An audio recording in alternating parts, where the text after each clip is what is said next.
Europe 1. Lyon, 520 000 habitants, troisième ville de France. Lyon, enjeu électoral l'année prochaine pour l'actuel maire écolo Grégory Doucet qui souhaite se représenter, sauf qu'il a été en garde à vue une bonne partie de la journée dans une affaire de détournement de fonds publics. Bonsoir Jean-Luc Boujon. Bonsoir. Correspondant d'Europe 1 à Lyon, la garde à vue vient d'être levée, mais que lui reproche-t-on exactement ? Eh bien, à l'origine, il y a un signalement de la Chambre régionale des comptes il y a plusieurs mois, selon lequel des chargés de mission à la mairie de Lyon, recrutés normalement pour des tâches purement administratives, avaient en réalité effectué des missions politiques pour la mairie. La loi permet d'avoir un total de 12 chargés de mission politiques. Or, il y en aurait eu une vingtaine de plus à la mairie de Lyon sous Grégory Doucet.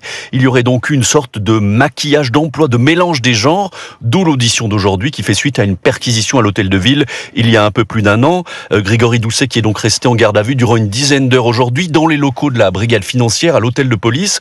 Évidemment, l'image n'est pas flatteuse pour le maire de Lyon, contesté en ville depuis un certain temps et menacé par une éventuelle candidature de l'ex-président de l'OL Jean-Michel Aulas.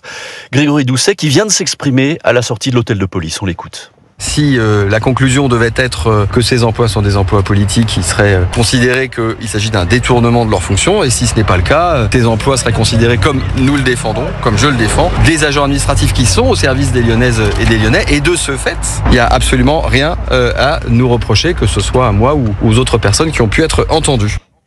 Voilà, donc pour l'heure, aucune mesure n'a été prise contre le maire de Lyon, qui assure donc n'avoir rien à se reprocher et se tenir à la disposition de la justice. Merci Jean-Luc Boujon, correspondant d'Europe 1 en direct de Lyon.